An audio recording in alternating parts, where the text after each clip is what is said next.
Hello. The world is not the story. The system breakdown is. Apply the first analysis 2080 rule. What is the real 20% driving 80% of the problem? The analysis is not really about war news.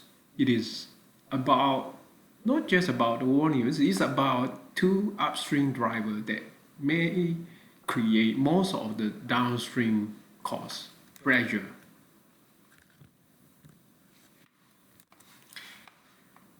Driver A, energy or logistic disruption. Energy disruption or logistic disruption will affect oil, gas, shipping routes, and Hamas control. This creates persistent cost pressure beyond the battlefield itself. The driver B, fertilizer plus climate disruption. Fertilizer supply damage and transport delay raise agricultural input costs.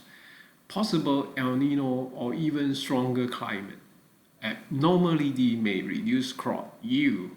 Together, these can push food price higher. So, what is the real 20%? The real 20% is energy bottleneck plus fertilizer shortage plus climate volatility. So that create 80% effect. These 20% may create 80% of the visible outcome: higher oil price, higher fertilizer cost, higher food price, higher living cost, higher inflation pressure for household. So the key message is not just watch the word headline, watch the supply chain and agricultural input system behind it. So, second analysis, find why. Why could food price stay high? Why one? Why might food price rise? Because farming costs may rise and crop output may weaken. Why two? Why would farming costs rise? Because fertilizer supply may not recover quickly after war-related damage and the shipping disruption. The why three. Why cannot fertilizer recover quickly? Because production facility, logistic, and shipping flow need time to normalize. Why four? Why does delay matter so much? Because agriculture follows a fixed planting season. Farmer cannot wait months for supply normalization. Then the Wi-Fi. Why does this becomes a consumer problem? Because higher farm input costs and lower yield eventually pass through into food price and daily living costs. So the root cause is not just simply war. So we ask this question: what is the root cause? The root cause is not simply war. The deeper root cause is fragile dependence on a few critical upstream systems: energy route, fertilizer production, seasonal farming timing, plus, and the climate stability. So use the third analysis, Poka-Yoke. How to think in control system terms. Poka-Yoke means, what is Poka-Yoke? Actually, what Poka-Yoke means designing a system so avoiding damage is harder to happen.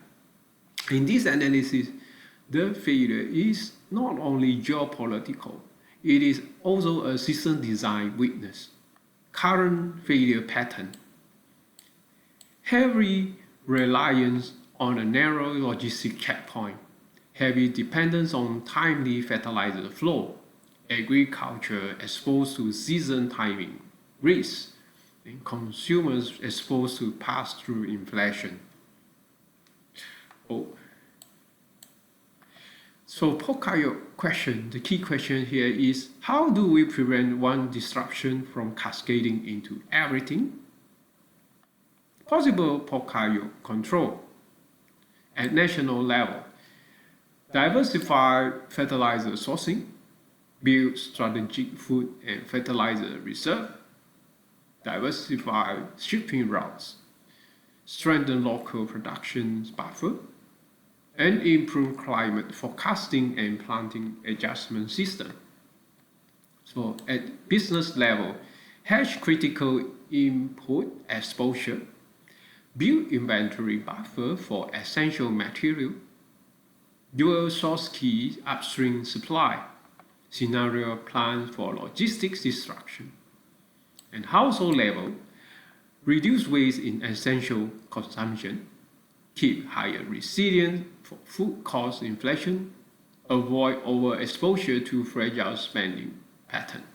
So the Poka-Yoke principle here, do not build life, business or policy on the consumption that upstream system will always remain smooth. So number 4, the real structure. This thought can be reduced into one simple chain. From the war destruction or choke point destruction, so it will result the energy plus fertilizer supply stress, and you will create the highest agricultural costs, then impact to the climate amplify production risk, the consequent food price pressure, and higher living costs. So